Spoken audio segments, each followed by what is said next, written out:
Hi there, I'm Amy Jane. Welcome back. This is lesson number 6. This lesson is all about how to draw complicated objects. Now I realize I'm having you there in your home go and get objects that you want to draw. But I started to think about it and I thought, what if these objects are kind of difficult to draw? There are a lot of good techniques that we can utilize to help us draw complicated objects. And remember, if you're going to sit there and just watch, don't do it. Don't do it. You get your pencil, you get your paper, you get all the things we're about to talk about. Just do. You're going to actually draw, not just watch. Things you'll need is your pencil and your eraser, your kneaded eraser. And let's start thinking about having some good paper. Paper that will work well with your pencil. It makes a huge difference. Down in the description, I've made a link to my kit account. It will direct you to art supplies that I have chosen that will help. So it's almost time to hit pause and you'll go and get your pencil, kneaded eraser, paper, good if you've got it, and objects. Try to find something that's a little more complicated. It can be whatever you have, and it should be something you actually want to draw. Okay, you ready to go? Get your objects, get your supplies, and hit pause.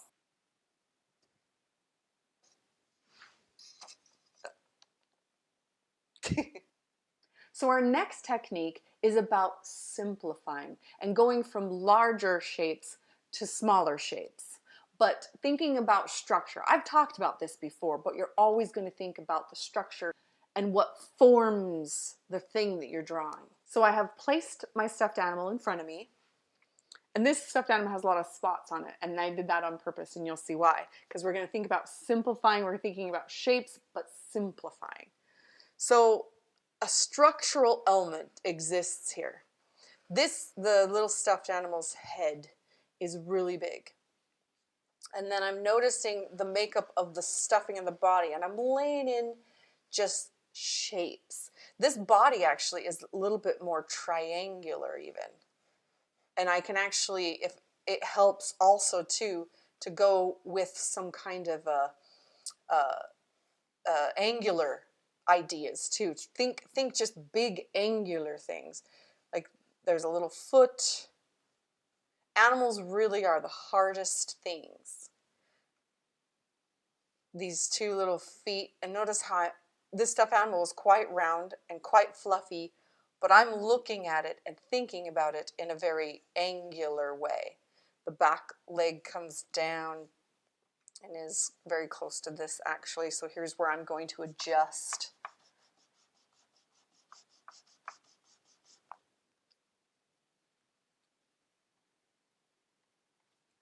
I've got structural issues here, so I'm always constantly adjusting because I notice that and I'm sort of thinking about this fluffy structure because this back leg it has like a little bum, and then its leg sits here next to the other leg, and there's a little seam here, and that's going to help me to think about the structure.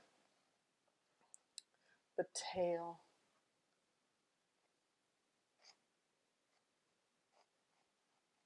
Even the tail, notice it's like a tubular shape. So I wanted to convey that. This is really the hardest bit on it. I notice it's more like this. It's sort of sitting. And our head, now here's some more structural items because our little eyes are sitting here. They're really big eyes on this thing. But in between the eyes is a nose, and I've placed it, and there's a little poof at the end. And I notice how this stuffing sits on, and then up here is the ear. It also is stitched here, and it kind of flaps down. There's a little ear on the other side, but and I don't choose to do everything. But the seams, when I look at the seams, that really helps me with the structure. Now that I've got all these light lines, I'm coming in. I want to move this leg over a little because it's really off balance, but It just needs to come over a little. Maybe even this one too.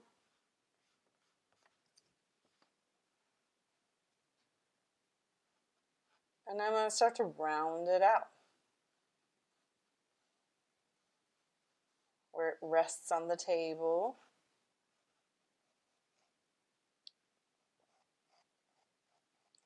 Helps to think tubular. So this technique is about breaking down shapes.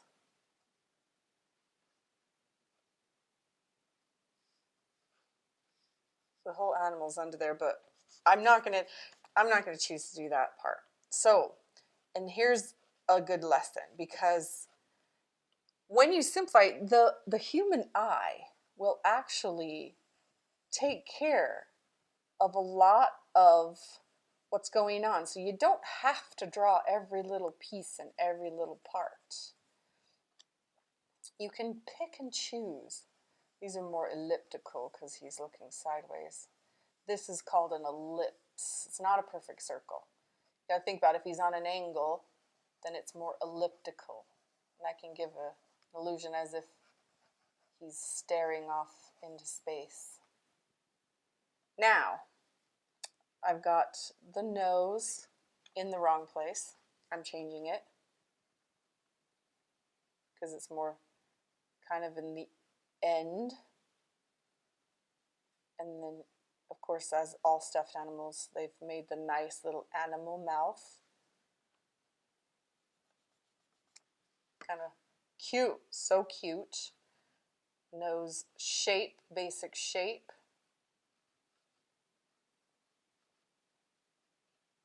They've sewn, there's stitches here. There's more alteration in the color of the fabric. I'm going to use all these things to help me.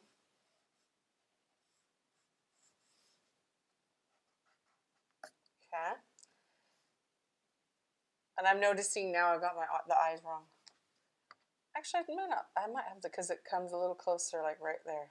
Yeah, that's better. Because the eye comes close. It's shiny eyes. I want to make this darker because I can't see everything, so I'm going to just simplify. Because these shiny eyes, I can see sort of a bulbous, glittery thing there, but I don't have to show everything. And I'm just using a pencil, see?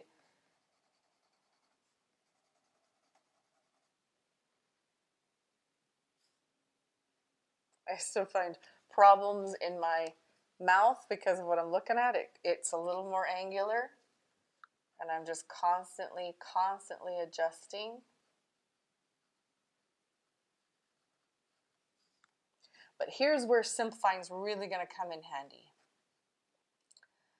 I am going back to paying some attention to the ear. Just a bit of attention, not too much. It kind of flaps over here, which I really like. I want to capture that. Those are the little nuances. And I've talked about this before too, but you're looking at your intersections. Like this ear back here is behind, and those little places where you can show that this head comes in front of the back ear, that's really what makes a drawing stand out or makes it more realistic. And it's a simple way of thinking of it. So I'm going to get in some of the shape of the head. See, it's sewn there, and I can see where it's attached, but right here it just goes in front. And right here, the nose comes in front. I want to show that. I don't have to necessarily do all of it, but I want to show where things are popping out in front of other things. Right here it's sewn too, the leg bit, and then it kind of is sewn here as well. But I don't have to show everything. I don't have to. And I'm constantly trying to get, and so here we're going to talk about proportions too. Here's one of those intersections where I want this foot is in front of this foot. I'm going to make this one rounder. Hush up, Cece. I have a little chihuahua that barks. There's more stitching back there, but I may not want to indicate that. Right here is really where it's sitting on the ground. Touches a lot right there, and this part kind of comes up. And our little tail, I'm noticing I got the tail wrong too. Notice that I just start out with those really light lines. The tail's sitting back here. And I'm adjusting it. Actually, what I see is not what I'm showing you. But I want to, and so it's going to get, I'm going to think about, this is where I kind of have to think about what the form is. So the tail comes out, and then this is foreshortening. It's a little tubular tail. It connects there, and I'm not going to give too much attention to it because I just want to indicate a tail. I don't have to put it there. It's already, so now these spots, I'm gonna pay some attention to the spots because there's a lot of spots on this thing, and I could sit and draw every one. I could, but I could also just simplify it. We can indicate spots, and like I said, our mind will fill in the rest. So, and here's where it's not symmetrical, but I'm going to organize it into how I see the spots forming a pattern. They form a little bit of a pattern. So I think about the structure, and then I think about where these spots are laid out, and I do it just generally. And they form sort of a pattern that go down the stuffed animal's head. There's no spots here. There's a little chest, no spots on the chest. The rest of the body has spots. So there's a line that kind of goes, and I'm thinking about this. This is where I'm dividing up, and I'm just indicating the spots, and they kind of go down. And even though I don't see it, I could indicate some stitches too. But I'm just looking because these spots, they're kind of random. But I'm just see how loosely I'm laying them in. There's some on the tail, but it's too big. And now, just in that short amount of time, and I started to make lines on the spots right there, but I thought, no, that's not what I want to accomplish, because this stuffed animal has fur. And if I start making a line work there, it's going to look like, it's not going to look right. So I'm making the choice here to just lightly shade in the spots as if it were fuzzy fur. I'm not going to make a hard line. And I noticed one that I missed. But see how I don't actually want to, and the spots actually have variations of color from within them as well. But this way we can give more of a, and you kind of want to think about the texture of the things that you're doing. Because that was a choice I just made. I went, I don't need lines to indicate these spots. The spots are kind of darker around the outside. They're pink color, but it has I think that's kind of like a leopardy, where the inner part of the spot is going to be. But and I don't know what, this is a hard lesson because I don't know what objects you're looking at, but I want to just give you all these tools to help you grow and see. And I want you to just be doing whatever's in front of you, but hopefully I'm giving you a few things to help. And this particular object that I'm doing is really focused on that initial structure. How I looked at it in triangular shapes at the beginning. And I put big shapes. And it wasn't until I was happy with the overall structure It wasn't until I was happy with the overall structure that I then started to refine those shapes. So it's like putting a big triangle and a big circle and a couple little rectangles, and then adjusting those, and then kind of going down. So we're going down to the detail then. So we're working from large shape to small detail shape. And so that's what this technique is all about. More big to small. I'm getting sidetracked from my spots, which I want to just finish those up. My fuzzy spots that I'm not making them too exact. I mean, we know what spots look like. If I put this on here, everyone's going to know that's a spotted thing. You have to rely on the fact that the human brain anybody that's looking at your drawing can fill in some of the blanks. You don't have to show every little thing. I want this nose rounder.